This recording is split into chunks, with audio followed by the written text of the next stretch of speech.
నమస్తే రమ్మగారు. నమస్తే జయ. అరేబియన్ నైట్స్ వీటిలో నుంచి కొన్ని కథలు చెప్పేవారు రమ్మగారు. ఏదైనా ఒకటి చెప్తారా? అబుకీర్ అబుసీర్. ఏంటి రమ్మగారు? సరిగ్గానే విన్నావు నువ్వు. అబుకీర్ అబుసీర్.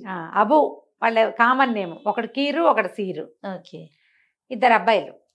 అబుకీర్ అనేవాడొకడు, అబుసీర్ అనేవాడొకడు. ఇది అలెగ్జాండ్రియా అనే ఒక నగరంలో ఉండేవాళ్ళట.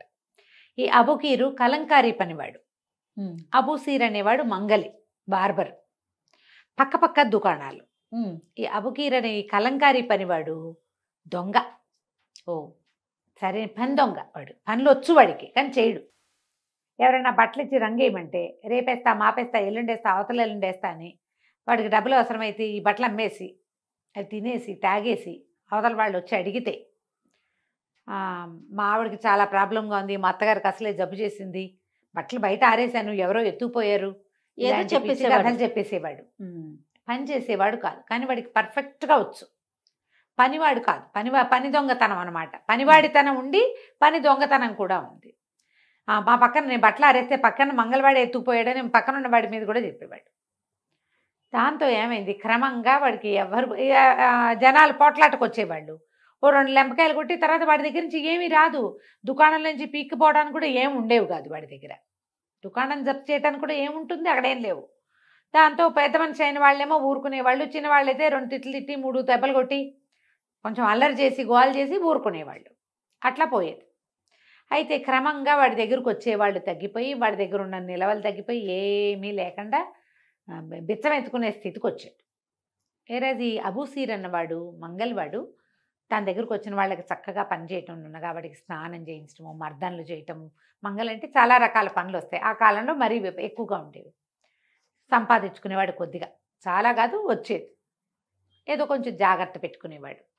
ఒకనాడు ఈ కలంకారీ పనివాడు వచ్చి ఈ మంగళవాడి వాకిట్లో కూర్చుని తెగ ఏడ్చాడు, నాకు అన్నానికి కూడా లేదు, నేను చచ్చిపోతున్నాను, చచ్చిపోయేలాగా ఉన్నానంటే ఇతను అన్నాడు, బార్బర్ అబ్బాయి అబుసీర్ అన్నాడు, మనం అదేమిటి ఎన్ని ఏళ్ళుగాను పక్క పక్క ఇళ్లలో పుట్టి పెరిగాం, పక్క కొట్లల్లో ఉన్నాం, స్నేహితులం మనం, నీకు లేకుండా పోతే నా దగ్గర లేదా, మా ఇంట్లో దీను అవసరాలు నేను గడుపుతాలే, నీకు ఏదైనా పని దొరికేదాకా అని ఎన్నాళ్ళలో తమ దగ్గర ఉంచుకున్నాడు. ఆ కాలపు పిచ్చితనాలో ఏమో అంతే. వాడి తిండి వాడు హాయిగా ఏ పని చేయకుండా వీళ్ళింటో తిని ఏదైనా 10 రూపాయలు కావాలంటే వీడినే అడిగి, బట్టలు ఏమైనా కావాలంటే వీడితోటే కొనిపించుకుని అట్లా చేసేవాడు. మొత్తం ఆధారపడ్డాడు.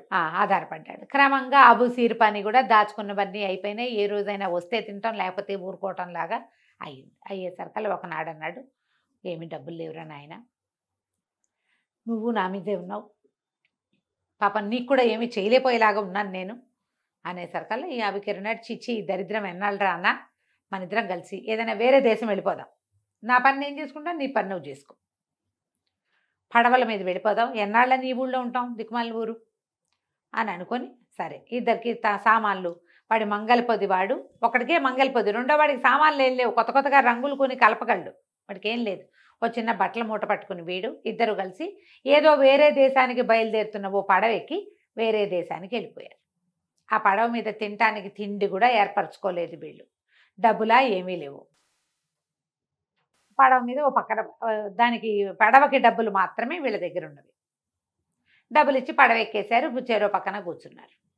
అయితే ఏమైంది, వాడు ఎంతసేపు పడుకుని ఉండటమే అబుకీర్. ముందు నుంచి అతనికి పడుకుని ఉండే అలవాటు కదా. ఈ సీరు అటు ఇటు తిరుగుతూ ఒక ఆయన ఎవరో కూర్చుని గడ్డను గోక్కుంటుంటే అన్నాడు, బాబు ఏంటండి గడ్డం చేసుకోకుండా అట్ట అన్నట్టు, ఇక్కడ ఎవడు చేస్తాడరా గడ్డం అన్నాడు. నేను చేస్తానండి అని ఇతను ఏం చేశాడు, తన మంగళపొద్దు తీసిపోయి ఆయనకి షేవింగ్ చేశాడు. చేసరికల్లా ఆయన డబ్బులు ఇవ్వబోయాడు. డబ్బులు ఇవ్వబోతే అతను అన్నాడు, వద్దండి బాబు, నేను నా స్నేహితుడు ఆ ప్రయాణం అంతా అయ్యేదాకా తిండి లేకుండా ఉంటాం ఈ 10-15 రోజులు, మరి ఏదైనా తిండి పిచ్చండి అనేసరికల్లా ఆయన 4 రొట్టెలు అవి ఏవో ఇచ్చాడు. అవి పుచ్చుకుని వెళ్ళి అబుకీర్ని లేపాడు. ఒరే లేవరా నాయన మిత్రమా, ఆహారం దొరికింది మనకంటే, వీడికి ఉందో లేదో చూడకుండా వాడు మొత్తం తినేసాడు. తినేసేసి మళ్ళీ పడుకున్నాడు. ఇతనికి మళ్ళీ తిండికి డబ్బులే ఏది, ఇక్కడ అవకాశం లేదుగా. మళ్ళీ మెల్లిగా వెళ్ళి పడవలో ఉన్న వాళ్ళకి ఒక్కొక్కళ్ళకి గడ్డాలు చేయటం, అందరి దగ్గర నుంచి తిండి సంపాదించుకున్నాడు. ఒక 15-20 రొట్టెలు, ఓ 25-30 దోసకాయలు, అప్పుడు అవి బాగా ఉండేవన్నమాట. ప్రతి వాళ్ళు వాళ్ళ తిండి వాళ్ళు తెచ్చుకునేవాళ్ళు.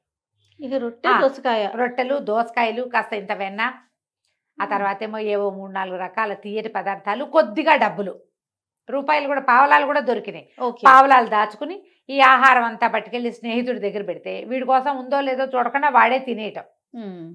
అయితే ఏమైంది, ఒకనాడు ఓడ సరంగుకి మెడ ఏదో పట్టేసి ఆయనకి పోయి గడ్డం చేసి ఆ మెడ కాస్త బాగా మర్దం చేస్తే ఆయన మెడ వదిలేస్తే ఆయన అన్నాడు, ఏమిట్రా నాయనా ఏంటి మీ సంగతి సందర్భం అంటే, మాకేం లేదండి, అందుకని మేము ఇద్దరం ఇట్టా వచ్చాం. మా స్నేహితుడికి పైచెప్పు జబ్బుగా ఉంది, వాడు లేచి తిరగలేకపోతున్నాడు. సాధారణంగా సముద్రం మీద సీ సిక్నెస్ వస్తుంది కదా, వస్తుంది.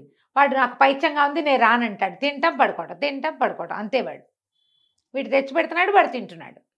అనేసరికల్లా ఆయన అన్నాడు, అయ్యో అలాగే ఉంటుంది, మెల్లిగా తగ్గుతుంది.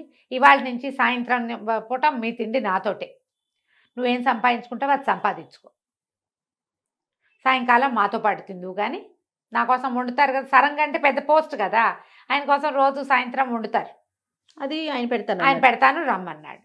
వీడు పోయి ఫ్రెండ్ దగ్గరికి వెళ్ళి ఆహార పదార్థం అంతా పట్టుకెళ్ళి, ఒరే నాయన ఇవన్నీ తినద్దు, పిచ్చి తిండి, ఇప్పుడు దాచుకుందాము, మనం ఊరెళ్ళాక వీటిని వాడుకోవచ్చు. ఆ రొట్టెలు అవి పాడవు, నిలబట్టే బన్నులు లాంటివి. అదే మరి సరంగు గారు మన భోజనానికి రమ్మన్నాడు. అనేసరికల్లా నా ఒక పైత్యం నేను రానన్నాడు, ఇవి తినేసి పడుకుంటానన్నాడు. సాయంకాలం ఇతను వెళ్ళాక ఆ మాట ఈ మాట మాట్లాడుకున్నాక ఆయన ఏదో కొంచెం డబ్బులు ఇచ్చి వీడికి భోజనం పెట్టి ఫ్రెండ్కి పెట్టమని ఒక పళ్ళ నిండా చక్కగా ఫుడ్ బఫే అరేంజ్ చేసి ఇస్తే వాడు అది కూడా తినేసాడు. బాగానే ఉంది. ఈ తిండి ఈ మొత్తం తిళ్ళు గిళ్ళు అన్నీ అయ్యాక ఏం చేశారు, ఈ డబ్బులు దాచుకున్న డబ్బులతోటి మొత్తం ఈ ప్రయాణం అంతా అయ్యాక ఓ ఊళ్ళో దిగాక ఒక సత్రంలో ఉన్నారు. ఇతను మంగళ పది పుచ్చుకెళ్ళి బయట మెల్లిమెల్లిగా చేసుకొచ్చేవాడు అవి ఇవి. అబుకీర్ మాత్రం అలాగే పడుకుని ఉండేవాడు. వీడికి అన్ని చోట్ల డబ్బులు దొరికినాయి బాగా. మరి పనివాడు రోజు గడ్డం చేస్తాడు, తల క్షవరం చేస్తాడు, పావలా వార్త దొరుకుతాయి కదా, దొరికిన డబ్బులన్నీ చక్కగా దాచుకున్నాడు. ఆహారం సత్రంలో రోజువారీ ఆహారం దొరికేది ఇద్దరికి, వాడు తినటం పడుకోవటం అంతే. కొన్ని రోజులు అయ్యాక ఈ బాగా తిరగటము, ప్రతిరోజు పని చేయాల్సి రావటంతో అబూసీర్కి ఏదో జబ్బు చేసి అయ్యో జ్వరం వచ్చి మంచాన పడ్డాడు.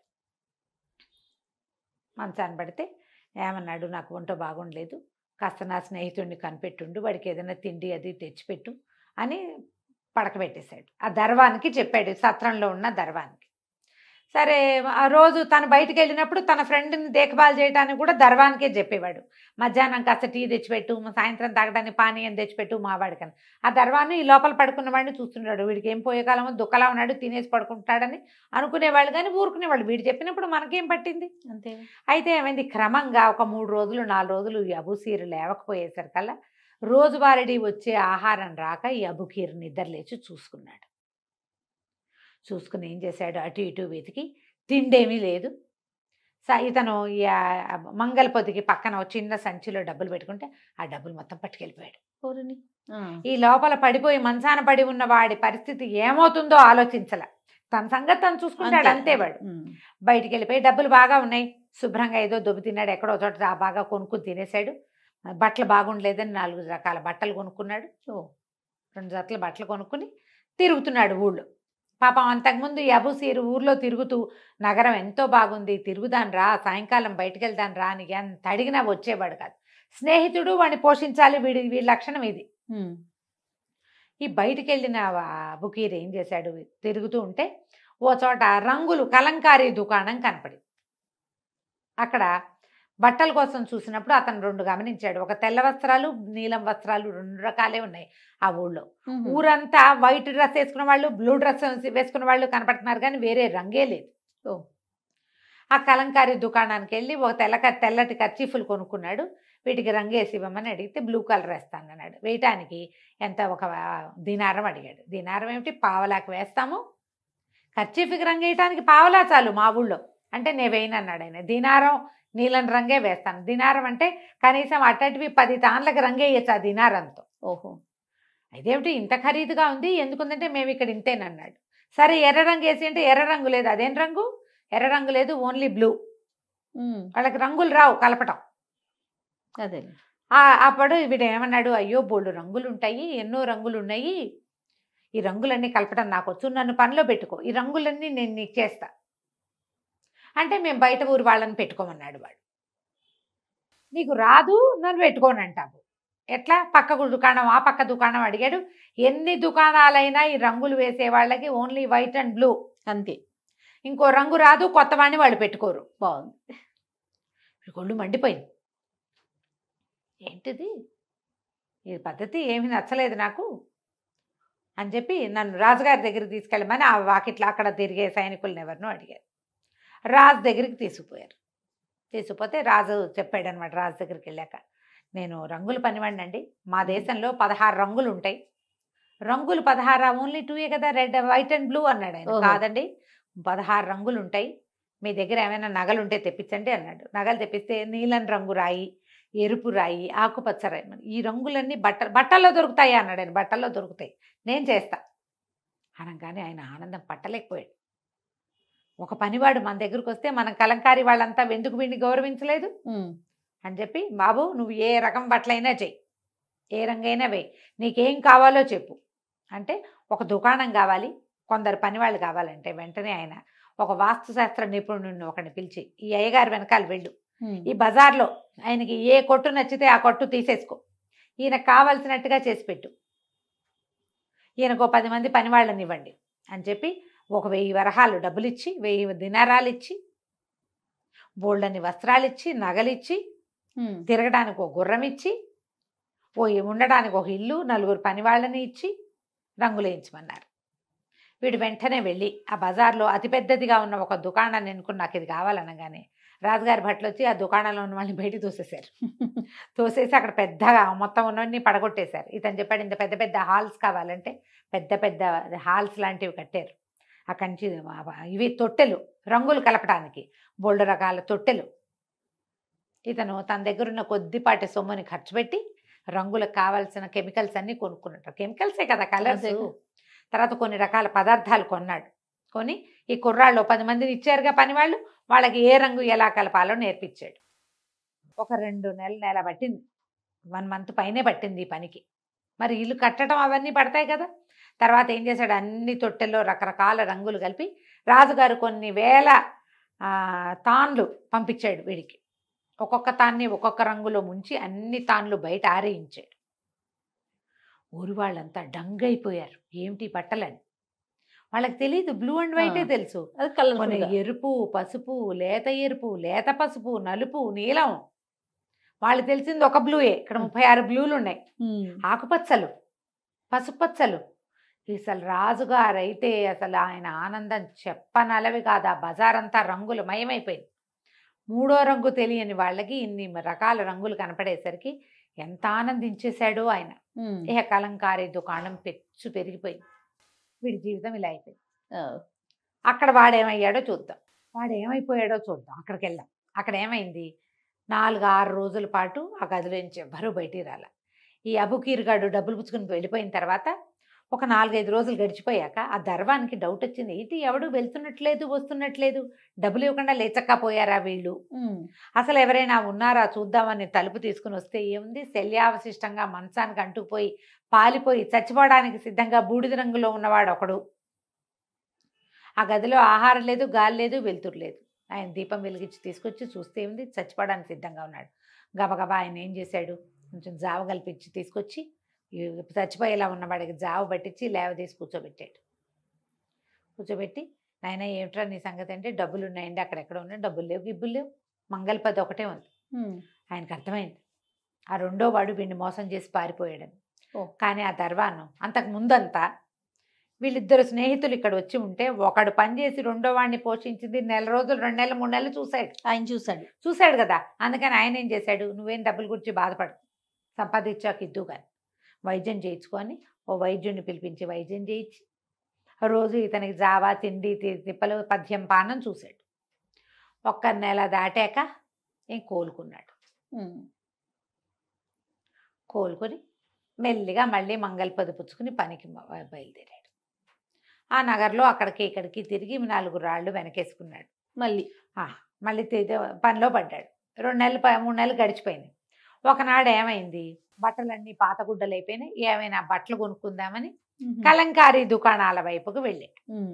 వెళ్ళేసరికల్లా ఏమైంది, పెద్ద దుకాణంగా ఉండి రంగుల రంగుల బట్టలు బయట ఆరేసి ఉంటే ఆ మొత్తం చుట్టుపక్కల కొట్ల వాళ్ళందరూ ఇతని దగ్గర చేరారు. మళ్ళీ బాబు మాకు నేర్పించంటే అందరినీ తన్ని తగిలేసాడు వాడు. నేర్పించట్లా ఎవరికి, మీరు వైట్ బ్లూనే వేసుకోవాలి, నా రంగులు నావే, నేను ముందే చెప్పాను, మీరు రాలేదు కదా, మీరు నన్ను చేర్చుకోవాలి ఒకడు కూడా, ఇప్పుడు నేను ఎందుకు చోటు పెడతాను మీకు, వాడు ఆ చోటు పెట్టే రకం కాదు అని తన్ని తగిలేశాడు. వాడు ఒక్కడే రాజ్యం నడుస్తుంది, మిగిలిన వాళ్ళంతా వేరే పనులు చేసుకుంటున్నారు. హలో లక్ష్మణ అని అందరూ వీడి దగ్గరే కొనుక్కుంటున్నారు గుడ్డలు. సరే ఇతను ఏం చేశాడు, అక్కడ ఒకే ఒక పెద్ద కలంకారీ దుకాణంగా కనపడుతున్న ఆ దుకాణానికి వెళ్ళాడు. అబుసీర్ వెళ్తే వాకిట్లో నుంచుంటే లోపలికి చూస్తే పెద్ద తఖ్తు మీద విలాసంగా పడుకుని మంచి బట్టలు ధరించి ఏదో పాను లాంటిది నవ్వులుతూ పక్కన తినడానికి 2-3 రకాల తినుబండారాలు ఓ హుక్కా గొట్టము పెట్టుకుని పని వాళ్ళకి ఆర్డర్లు చేస్తున్న అబుకీర్ కనపడ్డాడు. కనపడేసరికి ఇతను ఆశ్చర్యపడి, మనవాడే వీడు, పూర్వం ఇంతలాగానే దుఃఖలాగా ఉండేవాడు. అవును, ఈ రంగురంగుల బట్టలు కూడా తెలుసు తనకి. ఆ గుమ్మంలో నిలబడి ఏమనుకున్నాడు, నన్ను చూడంగానే వాడు తన్ని ఆదరిస్తాడని అదని భావించాడు. కానీ వాడు ఎప్పుడైతే వాడి దృష్టి వీడి మీద పడిందో, కలంకారీ వాడి దృష్టి బార్బర్ వాడి మీద పడంగానే వాడు పెద్దగా కేకలు పెట్టి, సైతాన్ వచ్చావా మళ్ళీ నా దుకాణంలోకి అడుగు పెట్టద్దన్నానా అని చెప్పి, ఒరే వీడిని కొట్టండి రా, తంపండి రా అని కేకలు పెట్టి, అతని దగ్గర నల్ల పని వాళ్ళు కొంతమంది ఉన్నారు, రాజుగారు ఇచ్చిన బానిసలు, వాళ్ళతోటి వీపు మీద 100 కొరడా దెబ్బలు, పొట్ట మీద 10 కొరడా దెబ్బలు కొట్టించి బయటికి విసిరేయించాడు. అయ్యో, రోడ్డు మీద పడిపోయాడు దెబ్బలతోటి. జనమంతా అయ్యో అయ్యో అంటున్నారు. ఏమనుకుంటున్నారంటే వాళ్ళు, వీడికి ఏదో పగ. అంతకుముందు పక్కన కలక్కారి వాళ్ళు కొట్లో వాళ్ళు వచ్చినప్పుడు కూడా తను అలాగే పరుషంగా ప్రవర్తించాడు. ఆ రోడ్డు మీద పడేసిన వాడిని ఎవడో ఒకసారి ఈ గడ్డం చేయించుకున్న వాడు ఒకడు చూసి, ఏమిటో ఇక్కడ పడిపోయావని ఏదో బండెక్కించుకుని తీసుకుపోయి ఆ సత్రం దగ్గర వదిలిపెట్టాడు. ఆ ఒడ్డు మీద ఉన్న దెబ్బలతోటి ఈడ్చుకుంటూ లోపలికి వెళ్ళాడు. పాప మెల్లిగా ఏదో మందు వేసుకుని సరి చేసుకున్నాడు. 5-6 రోజుల తర్వాత అనిపించింది, స్నానం చేద్దాం, ఈ ఒళ్ళంతా చాలా బాధగా ఉందని స్నానశాల కోసం బయలుదేరాడు. బయలుదేరితే స్నానశాల ఎక్కడుందంటే సముద్రానికి వెళ్ళి స్నానం చేయమంటున్నారు అందరూ. అదేమిటి ఈ ఊళ్ళో స్నానశాల లేదంట, స్నానం చేయటం ఏమిటి, శాలలు ఒకటి ఉంటాయి ఆ స్నానాలకి అని అందరూ అడగటమే. అప్పుడు ఇతనికి అర్థమైంది, ఈ ఊళ్ళో స్నానశాల లేదు, క్షౌరశాలలు మాత్రమే ఉన్నాయి. అప్పుడు ఏం చేశాడు, ఈ దర్వాన్ ద్వారా నన్ను రాజుగారి దగ్గర పంపించు, నేను చెప్తానని రాజుగారి దగ్గరికి వెళ్ళాడు. మీ ఊళ్ళో స్నానశాలలు లేవు అని. అదేమిటి ఆ పదార్థం అని అడిగాడు రాజు. ఒకడేమో రాజు దగ్గరికి వెళ్ళాడు, రంగులేసాడు, వీడు స్నానాలు చూపిస్తాడు. ఏం చెప్పాడంటే, కాదండి స్నానం వల్ల చాలా సుఖంగా ఉంటుంది, అద్భుతంగా ఉంటుంది, మా ఊళ్ళో ఇలా చేస్తారు అని చెప్పి ఆయనకి క్షవరం చేసి ఆయనకి మసాజ్ చేశాడు వీపు మొహం.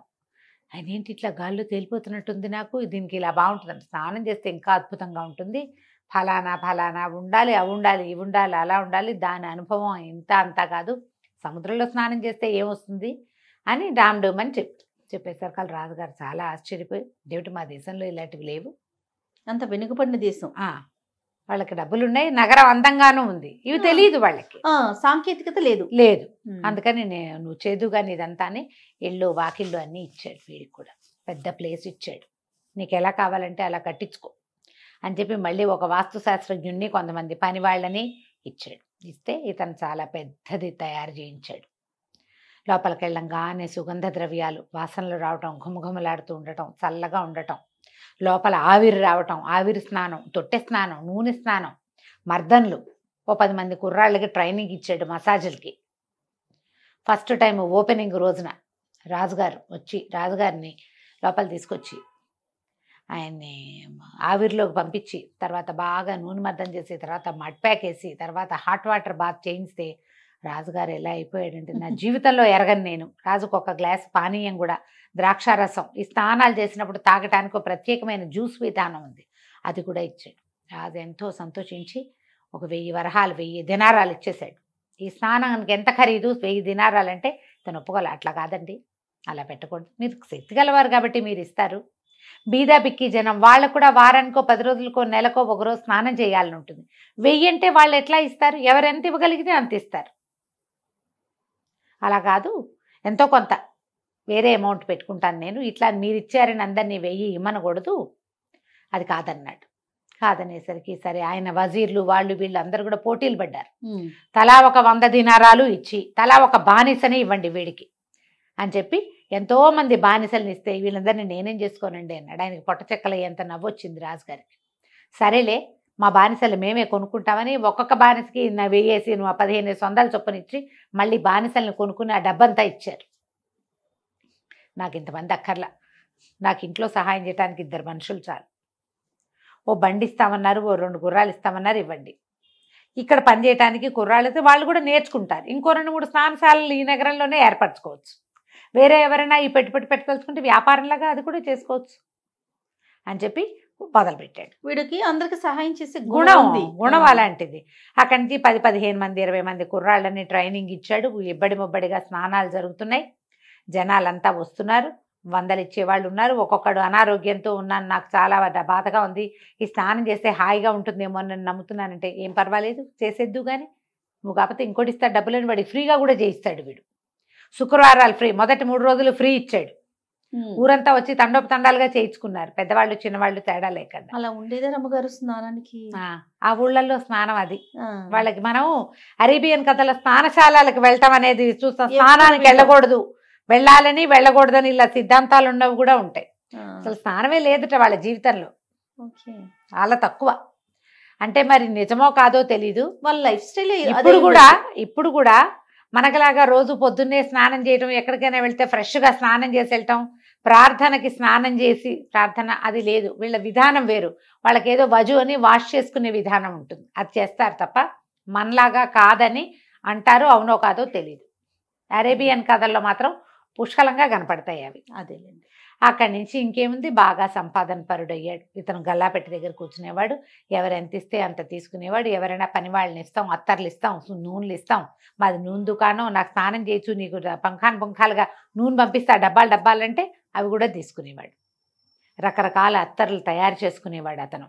తనే గులాబీ అత్తరని, మల్లెత్తరని, అత్తర్లు ఆ నూనె అని అత్తరు వేసిన నీళ్ళలో స్నానం మనం కూడా చూడు ఇడుకలోనూ అవి వేసుకుంటాం నీళ్ళలో, ఎండాకాలం హాయిగా ఉంటుంది, చల్లటి ఫీలింగ్ వస్తుంది, ఒళ్ళు చల్లగా ఉంటుంది ఎక్కువసేపు అట్లా. అయితే ఇలా అవుతూ ఉండగా ఏమైంది, ఎవరో ఈ మన వీడున్నాడు కదా అబూకీరు, వాడికి ఓసారి స్నానం చేద్దాం అనిపించింది.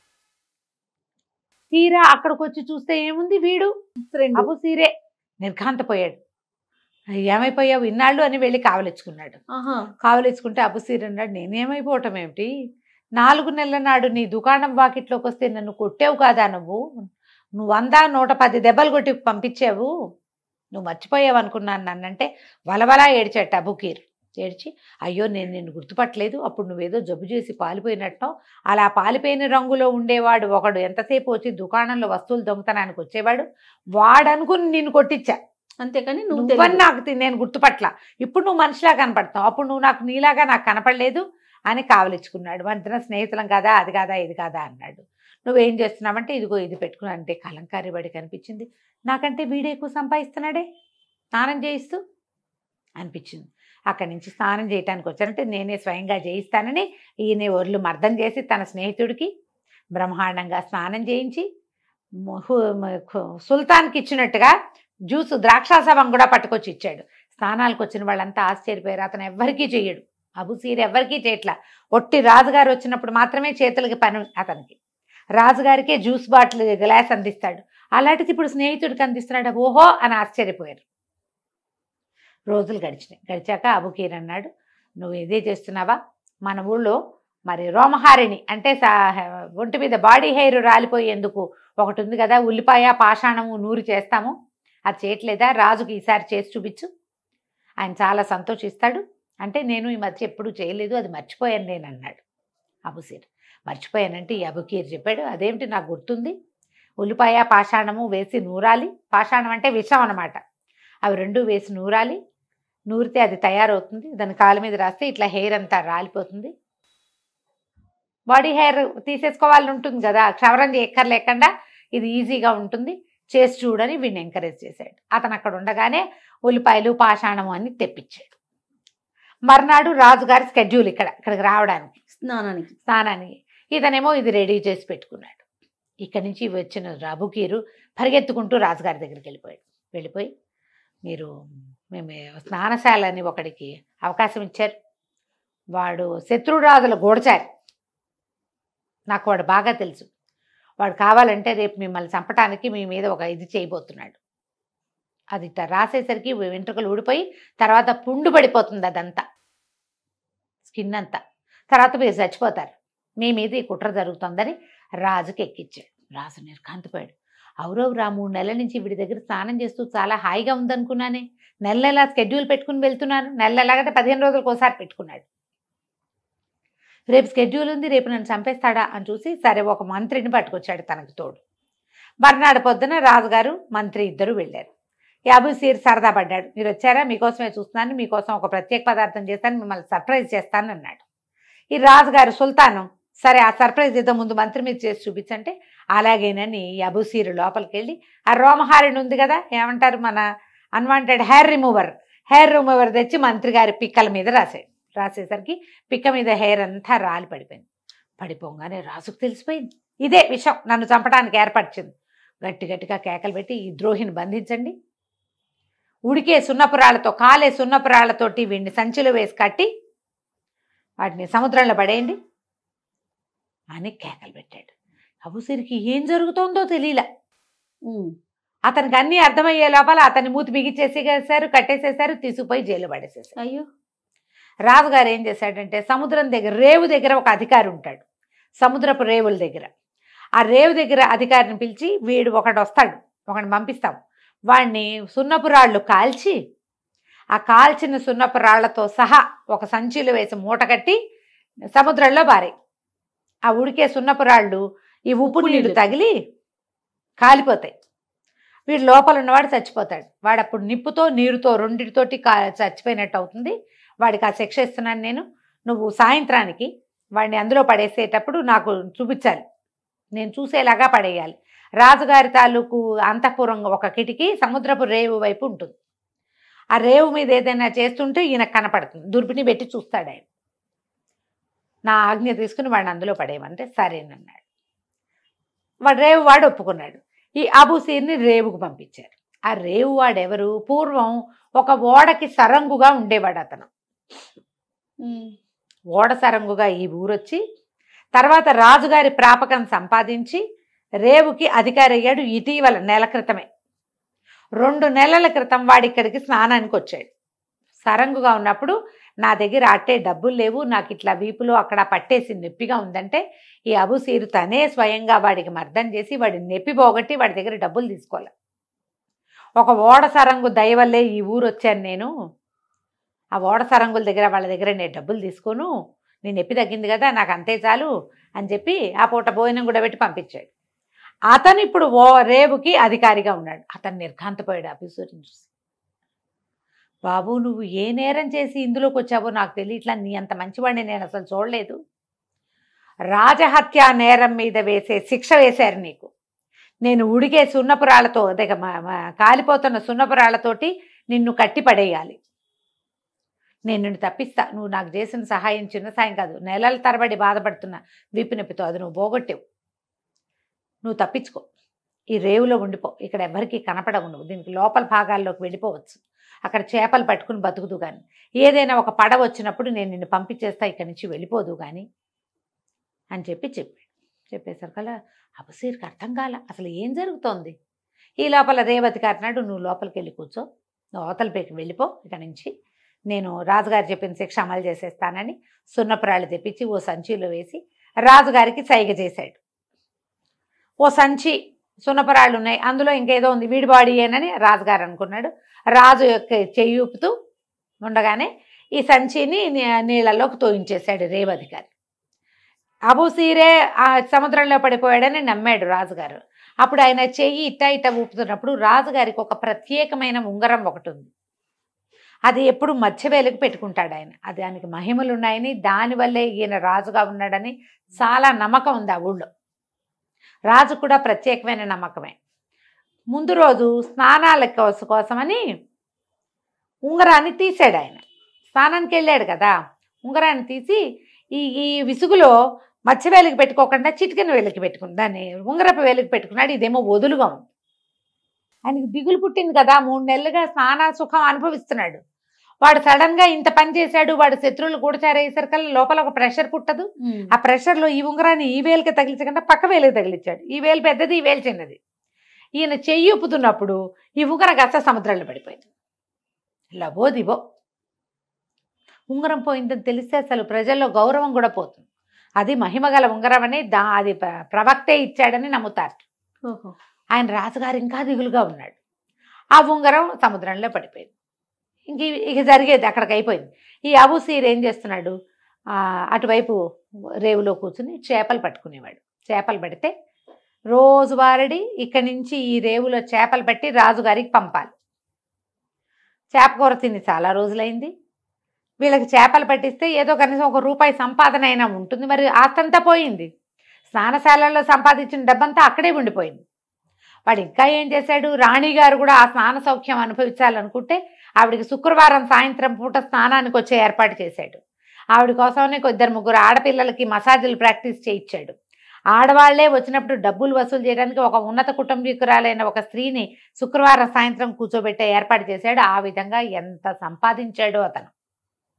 రాజుగారు ముందంతా బోల్ డబ్బు ఇచ్చాడుగా, అవన్నీ మూటలు కట్టి దాచిపెట్టుకున్నాడు. ఆ డబ్బు ఈ డబ్బు ఎంత డబ్బో. ఇప్పుడు ఏముంది, రేవులో కూర్చున్నాడు కట్టుబట్టలతోటి. సరే చేపలు పడదామని అక్కడ రంగురంగుల చేపలు ఉంటాయట ఆ రేవులో. అక్కడ కూర్చుని చేపలు పడుతున్నాడు. ఓ బుట్టెడు చేపలు పట్టాడు. ఓ చోట పెట్టి అందులో నుంచి పెద్ద బొచ్చ చేపను తీసి ఈ చేపను కోయించి కూర చేస్తే ఆ రేవు యజమానికి కూడా కాస్త పెట్టచ్చు, రేవు అధికారికి కూడా మనం కూడా తినచ్చని చేప కోసేసరికల్లా తన కత్తి మొనకి ఒక ఏదో గుర్తు తగిలింది. తీరా చూస్తే రాజుగారి ఉంగరం. ఆశ్చర్యపోయాడు, ఇదేమిటి ఉంగరం వచ్చిందని.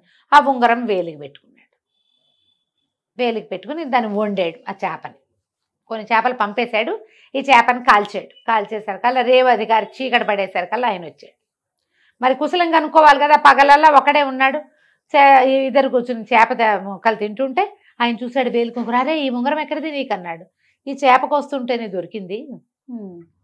ఎవరిదో ఏమో, ఎవరో సముద్రంలో పోగొట్టుకుంటే చేప మింగేసి ఉంటుంది, అదేమో మనకి దొరికింది అనేసరికల్లా ఎంత అదృష్టవంతుడు అన్నా, నువ్వు మామూలు వాడివి కాదు, నీకు అదృష్టం అక్కడ ఎన్నిసార్లు కలిసి వచ్చింది, మళ్ళీ కూడా కలిసి వచ్చింది. ఈ ఉంగరం పెట్టుకుని ఎదురుగుండా వెళ్తే రాజు నిన్నొక్క మాట అండు. ఎందుకంటే ఇది మహిమగల ఉంగరము, ఆయన పోగొట్టుకున్నాడు. ఆ లోపల అంతఃపురంలో అంతా మల్లగుల్లాలు పడుతున్నారు, ఉంగరం ఎట్లాగా అని నువ్వు అక్కడికి పద అని ఇతన్ని వెంబడి పెట్టుకుని తీసుకుపోయాడు. తీసుకుపోయేసరికల్లా రాజు ఆశ్చర్యపోయాడు. నువ్వు చచ్చిపోవాలి కదా, ఎట్టా బతికొచ్చావు, నేను చూస్తుండగానే నిన్ను సునపరాళ్లతో వేసి కలిపి అందులో వేశారు కదా అంటే అబూసీర్ దండాలు పెట్టాడు. పదే సలాములు చేసి చేయలేదండి, ఆ రేవు అధికారి నన్ను వదిలిపెట్టాడు, అనుకోకుండా నాకు ఈ ఉంగరం దొరికిందంటే రాజు సంతోషించాడు. నువ్వు శత్రుదేశపు గూఢచారి అనుకున్నాను, నా ఉంగరం పట్టుకొచ్చి ఇచ్చావు నాకు, నేను రాజుగా ఉండాలంటే ఇది కావాలి, ఇది లేకుండా రేపు ఆస్థానంలో నేను కూర్చోలేను, అందరూ అడుగుతారు ఇది ఎక్కడ దొరికింది, నీకు ఎట్టా దొరికింది అంటే ఇతను ఏం చెప్పి ఇదంతా చెప్పి, నేను శత్రుదేశపు గూఢచారిని ఏంటండి, నేను అలెగ్జాండ్రియా నుంచి వచ్చిన వాడిని, పేదవాడిని, ఒట్టి బార్బర్ని, అసలు బతకడానికే ఈ ఊరు వచ్చాను, కావాలంటే మీరు నన్ను తీసుకొచ్చిన ఓడ సరంగు వాడిని అడగండి, నేను ఒక సత్రంలో ఉన్న, ఆ సత్రం దర్వాన్ని 3 నెలలు నాకు అన్నం పెట్టి పోషించాడు, వాడిని అడగండి, నా దగ్గర 15-20 మంది కుర్రాళ్ళు మసాజులు నేర్చుకున్నాడు, వాళ్ళని కూడా కనుక్కోండి అనేసరికల్లా ఈయన ఒక్కొక్కరిని పిలిచి కనుక్కున్నాడు. వీడు మహానుభావుడు అంటారు అందరూ, మరి కలంకారీ వాడు అలా ఎందుకు చెప్పాడు అని ఈయన అనగానే అప్పుడు వీడికి తట్టింది అబూసీర్కి. కలంకారీ వాడు అంటే అబూకీరేనా అండి అన్నాడు. అబూకీరేనా అనేసరికల్లా ఆ అబూకీర్ ఏం చేశాడో మళ్ళీ సరంగు దగ్గర నుంచి దర్వాన్ దాకా అందరూ చెప్పారు సాక్ష్యాలు. రాజుకు మండిపోయింది. వాడు స్నేహితుడి దగ్గర తిని స్నేహితుడితో పాటు ఫారిన్ కంట్రీ వచ్చి అక్కడ కూడా స్నేహితుడి డబ్బుతోటే తిని వాడి డబ్బులు పుచ్చుకుని చచ్చిపోయేవాడిని వదిలిపెట్టి పారిపోయి వాడి డబ్బుతోటే తను డెవలప్ అయ్యి వాడు కూడా డెవలప్ అయితే ఓర్చుకోలేక వాడిని ఈ పని చేయడానికి ఇంత సాహసం చేశాడా వీడు, ఇంత పని చేశాడు అంటే అది అసలు విషం కాదండి, మీకేం భయం లేదు. మరి వజీర్ గారి కాలికి రాసే కదా, చూడండి కావాలంటే వజీర్ కారు నున్నగా ఉంది, ఆయనకేం చర్మం మీద రాల, కావాలంటే నా ఒంటి మీద రాసుకొని చూపిస్తాను అని చెప్పి తన ఒంటి మీద చేతులు కాళ్ళ మీద రాసుకున్నాడు. అదే పదార్థం. హెయిర్ పోతుంది, తొందరగా రాదు, క్షవరం బాధ లేకుండా ఉంటుంది, కత్తుగాట్లు పడకుండా ఉంటాయి. ఇది మా ఊళ్ళల్లో చేస్తారు. అది విషం కాదు, అది అవ్వటానికి విషం, లోపలికి ఇవ్వడానికి విషం, కాలికి రాసుకోవడానికి ఏం విషం కాదు అది అనేసరికి లేని వాళ్ళు చాలా కోపం వచ్చేసింది. అబుకీర్ని రమ్మని పిలిపించాడు. చచ్చిపోయాడని అనుకున్న అబూసీరు రాజుగారి పక్కనే కనపడేసరికల్లా అబుకీరు వణికిపోయాడు. ఊరికే ఈర్ష్యతో చేశానంటే రాజు ఒప్పుకోలే. నువ్వు ఈర్ష్యగా ఉండటానికి వీల్లేదు, ఏ శిక్ష నేను అబూసీరుకి వేశానో అదే శిక్ష నీకు ఇప్పుడు సున్నపురాలతోటి వీడిని కట్టేసి వేసేయండి అంటే అబూసీరు బతిమలాడాడు. వద్దు వద్దు, వదిలేయండి, అంత చంపేయద్దు అంటే ఆయన ఒప్పుకోలే. వీడు ఒక్క ద్రోహం అయితే వీడిని వదిలేయచ్చు, వీడు నీ పక్కన చేరిన దగ్గర నుంచి, నీ పక్కన ఉన్న దగ్గర నుంచి చివరికి నిన్ను చావు దగ్గరికి తీసుకెళ్లే వరకు ప్రతి చోట నిన్ను మోసం చేశాడు, మా రాజ్యంలో ఇదే శిక్ష అని చెప్పి చేసేసాడు. చేసి నువ్వు నాకు మంత్రిగా ఉండు, నాకు సలహాదారుగా ఉండు అని అడిగాడు. వాడికేమో ఆ శిక్ష విధించేశారు అబుకీర్కి.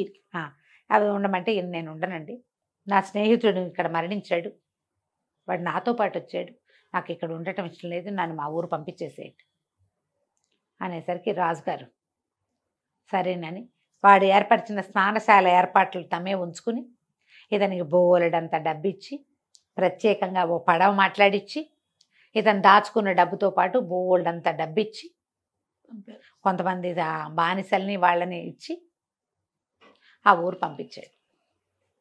అలెగ్జాండ్రియా చేరేసరికి ఒక గోతాన్లో మూటగట్టి, సున్నపురాలతో మూటగట్టి ఉన్న ఒక శవం అక్కడికి చేరిందట, ఆ రేవు. అబూసీర్ తెలుసుకున్నాడు ఇది ఎక్కడిది ఏమిటి.